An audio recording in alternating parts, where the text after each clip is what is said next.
What is up everyone, I hope you are well. In this video I'll be bringing you my first ever Skyrim build, and we're starting off strong with the Valkyrie. We will cover the build's inspiration, backstory, playstyle, gear, factions, skills, attributes, and the required mods. If you want to see more build videos in the future, make sure you like this video and hit subscribe. With that said, let's get started. First, the inspiration. In Norse mythology, a Valkyrie is one of a host of female figures who choose those who may die in battle and those who may live.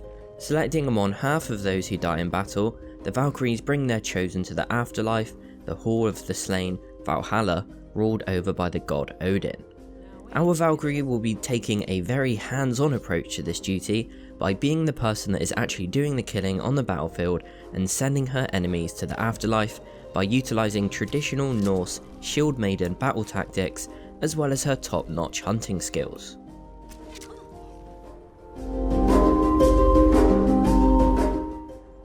Now for her backstory. The Valkyrie grew up in a small village in Skyrim near Windhelm that no one had ever heard of, where her mother and father were both Nords and owned a small farm. She would help out around the farm and often go hunting with her mother, who was an excellent hunter, and would teach her how to use a bow and arrow, and would even teach her basic healing magic to heal cuts and scrapes they would pick up whilst on the hunt. Her father spent most of his time at the farm, however he would sometimes accept simple mercenary work such as guarding travelling traders during the winter when the farm wasn't growing any crops. Her father would often tell the Valkyrie tales of her grandfather who fought bravely against the Aldmeri Dominion for the Empire in the Battle of the Red Ring, and how he was betrayed by the Empire, who after being defeated at the Battle of the Red Ring signed the White Gold Concordat banning the worship of Talos, the Nord god. Her father hoped that one day he would get the chance to fight against the Aldmeri Dominion and the Thalmor as his father once did, and prove his valour so that he could go to Sovngarde where he would be able to see his father again. He would often train with his sword and shield, preparing for the day that he could join a cause to restore Skyrim's independence from the White Gold Concordat. In the Valkyrie's teenage years, she would often spar with her father because she admired him so much and shared his dream of one day entering Sovngarde. She was also friendly with the village blacksmith, who would sometimes let her help out around the forge. Shortly after her 16th birthday, her father was out on a job guarding a travelling trader when he was attacked by a couple of bandits that wanted to murder him and the trader and rob the trader's supplies. He was able to defeat both of the bandits, however other members of the same group of bandits had learned of this and sought revenge, attacking the Valkyrie's farm with 4 men. The Valkyrie's parents told the Valkyrie to hide in the house and not to leave under any circumstances, and despite being grossly outnumbered with no hope of defeating the bandits, her parents tried to defend their home from them. Her father was able to kill one of them with his sword, and her mother took out one with an arrow shot. However, one of the bandits snuck up behind her mother, grabbed her bow, snapped it in half, and pressed his dagger against her throat, whilst the other had a drawn bow aimed at her father's head. Her father bravely threw his shield at the bow-wielding bandit and lunged his sword through the head of the bandit that had captured his wife. However, the bandit he threw the shield at quickly recovered and launched an arrow at her father's head, killing him instantly, and proceeded to stab his dagger into the Valkyrie's defenseless mother. The Valkyrie, who was watching from a window in the house, burst through the door with a hunting bow her mother had made for her and grabbed an arrow from her quiver and aimed it at the bandit, who laughed at her and yelled, "You'll never hit me, you're just a little girl." As he started to walk towards the Valkyrie, she loosed an arrow that hit the bandit right between the eyes. After a couple of years living at the farm on her own, making ends meet by doing the same mercenary work her father had done, the Valkyrie decided that she wanted more from her life, and when she heard that Ulfric Stormcloak had survived his execution, she knew it was her destiny to join his Stormcloaks, who are now leading the rebellion against the Empire, and help them fight to free Skyrim, and fulfill her father's dream and earn a way to Sovngarde so she could see her family again. You will want to start this build by using an alternate start mod to skip the normal game intro and go straight into your first mission for the Stormcloaks. This can be done with the alternate start Live Another Life mod on PC and Xbox One. PS4 users can use the Realm of Lorkhan mod to skip the game intro. The Valkyrie will start off by completing the Civil War questline first before doing anything else, because her main goals in life are to be worthy of entering Sovngarde to earn her entry into the Great Hall and fight for her father's dream of a free Skyrim. Once the Valkyrie is done with the civil war, she will join the Companions, as they are an honourable group of warriors that fight for the safety of Skyrim and its people. However, this does mean that after completing the Companions questline, you will want to complete the quest called Purity, which allows you to heal your lycanthropy, which would prevent the Valkyrie from being able to enter Sovngarde. After that, you can pretty much do whatever you want, as long as the quest would be seen as honourable and helping protect Skyrim or help its people. Do not accept quests where you have to steal, murder, or do anything else that would prevent you from being accepted into Sovngarde. Only accept quests with Daedric princes if you are doing it to help someone in Skyrim. You are not looking to gain favour from the Daedra, you are trying to protect Skyrim from them. With this in mind, I would recommend completing the main story quests, the Dawnguard DLC, the Dragonborn DLC, and you can join the College of Winterhold with the intention of learning more about restoration magic. I would also do the quest that allows you to destroy the Dark Brotherhood by killing Astrid instead of one of the hostages, and I would avoid the Thieves Guild as much as possible. When you need to find where Esbern is during the main story quest, don't talk to Brynjolf, talk to Kirava, the owner of the Bee and Barb, and once inside the Ragged Flagon, talk to Vekor about Esbern. He will give Esbern's location and warn of Thalmor looking for him as well. The Valkyrie is a gifted hunter who is experienced in using her bow to hunt elk and deer and other wild animals for food and pelts. So you will be starting off all of your battles with a bow so that you can get a good hit on your enemies before they even see you. If that isn't enough to murder the unworthy, she will keep peppering them with arrows until they get a bit too close, and then switch out to her sword and shield to block their charge attack, and then finish them off with her sword. When the fight is over, she may have picked up an injury, so she uses healing spells to recover so she can start the next fight with full health. Instead of sending her foes to Valhalla, our Valkyrie is a Nord shieldmaiden who sends her foes to Sovngarde if they are worthy. It is the Valkyrie's life goal to prove herself worthy of entry to Sovngarde and will strive to live an honourable and heroic life, protecting the people of Skyrim and making it stronger. If you like to play Skyrim with a companion, you could hire Janessa from the Drunken Huntsman, or challenge Uthgerd the Unbroken to a brawl and use her as a follower, and once you've completed the companions questline, you can use any of the companions as a follower, and you can choose to marry one of them if you wish. When you start the game from alternate start live another life, you will have a full set of Stormcloak armour and a steel sword and shield. If you're on PC, you could add a hunting bow and a few iron arrows to your inventory using console commands, as that is the weapon that the Valkyrie took with her when she left home, the hunting bow that her mother had made for her.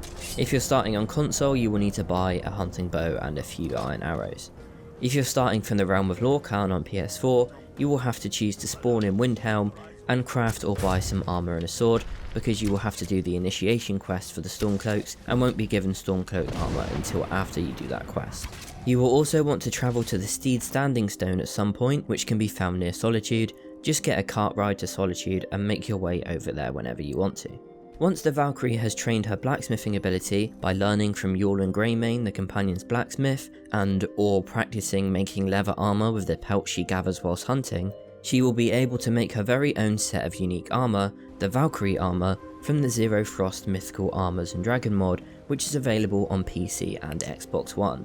For PS4 users, I would use the Pale Blade, which can be obtained in Frostmere Crypt, Ancient Nord Armour, which you can craft at the Skyforge after completing the Companions questline, and the Shield of Ysgramor, which you get from the End of Dungeon chest in the final main Companions quest. When you get to the Dragonborn DLC, you can upgrade your armour to Azadel's armour, which can be found in Kolbjorn Barrow by completing the Unearthed quest. For your bow, you are going to want to use Zephyr, which is a dwarven bow that fires 30% faster than a standard bow. The reason for this is simply because I thought it looked quite nice with the Valkyrie armour, and you only need to use one more perk to get dwarven smithing to improve the bow further. When you decide to make the journey to Arkenthams to get it is up to you, but until then you can just use the strongest bow you pick up, buy or can craft. If you prefer, you could use a crossbow and do the Dawnguard quests to get the enhanced Dwarven crossbow and improve that twice as much with the Dwarven smithing skill. For PS4 users, you might be better off sticking with the Nord hero bow just for aesthetic reasons, as it matches the ancient Nord armour. The Valkyrie also has experience with healing magic, therefore you will be using healing at low levels and fast healing at higher levels. Once you start the main story, you will gain access to shouts, and your main shout will be Unrelenting Force, as it is easy to get all 3 words, and then once you have all 3 words of Disarm, that will be your main shout.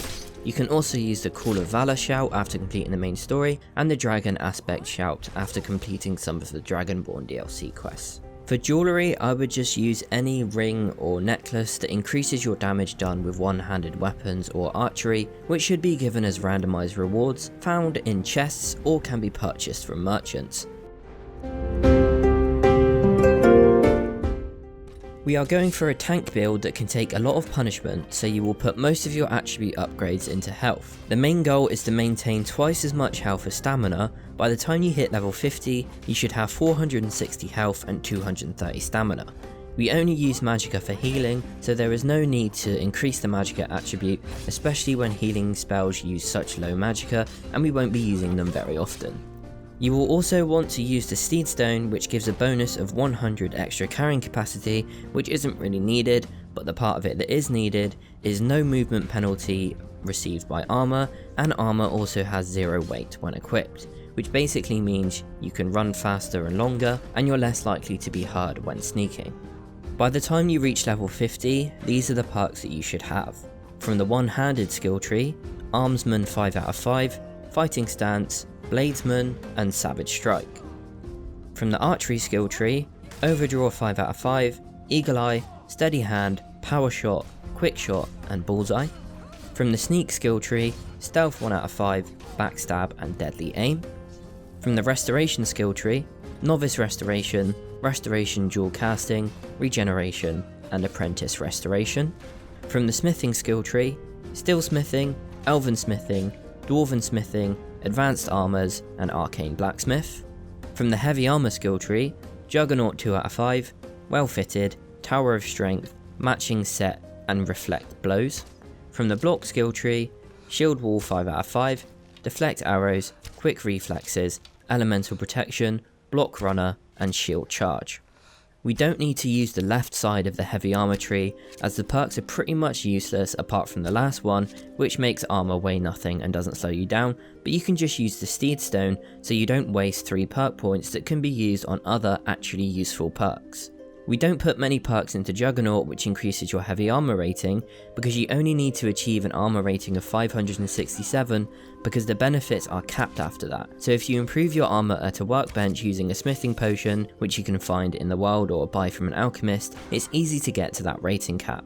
The only reason we have perks in Sneak is to get the increased damage bonus for sneak shots with archery so that you can get a strong hit to start off a fight and then switch to your sword and shield when they charge you. We need the Advanced Armors perk to craft the Valkyrie armor, and we need the Arcane Blacksmith perk to improve the Enchanted Sword. We also need Dwarven Smithing so that we can improve Zephyr or the Dwarven Crossbow twice as much. PS4 players will need the Daedric Smithing perk to improve the Ancient Nord armor further. We don't focus on enchanting at all because we can craft an already enchanted version of the sword and shield, and you can start specialising in enchanting after level 50 if you want, so that you can enchant your armour and your bow. And as you reach even higher levels, I would recommend putting points into alchemy so you can combine your alchemy skills and your enchanting skill to craft potions and clothing that lets you improve your weapons to ridiculous levels of damage. The armour doesn't matter so much because of course it's capped at a rating of 567. To use this build, as I said before, you will need an alternate start mod which is available on PC and consoles, and I strongly recommend using the Valkyrie armor mod if you are on PC and Xbox, because it's pretty much what inspired me to make this build, although it still works on PS4 with the Ancient Nord armor. Some other mods that I highly recommend you use alongside this build are TK Dodge, which is only available for PC, which basically adds a dodge animation that allows you to dodge your way from enemy attacks. A good alternative for Xbox is the Ultimate Dodge mod. Ultimate Combat, also only available for PC, which is a combat overhaul mod focusing on enhanced game enjoyment, making enemies act more various. Wildcat Combat of Skyrim, available for PC and Xbox One, which is a streamlined yet full-featured combat overhaul. It makes combat more dangerous and visceral by increasing lethality, adding injuries and context-sensitive stagger, and making combat AI more responsive and aggressive. And finally, Wild World, which is for PC only, which is an expansive AI overhaul that touches every single creature in Skyrim. That will take us to the end of this video. I hope you enjoyed it. If you did, please leave a like, and if you want to see more of my videos, I really would appreciate it if you subscribe to the channel, because it really helps my self-esteem. Also, if you want to support me and help me make more and better videos, please consider supporting me on Patreon. I would really appreciate it. I'll see you in the next one. May Talos guide you, friends.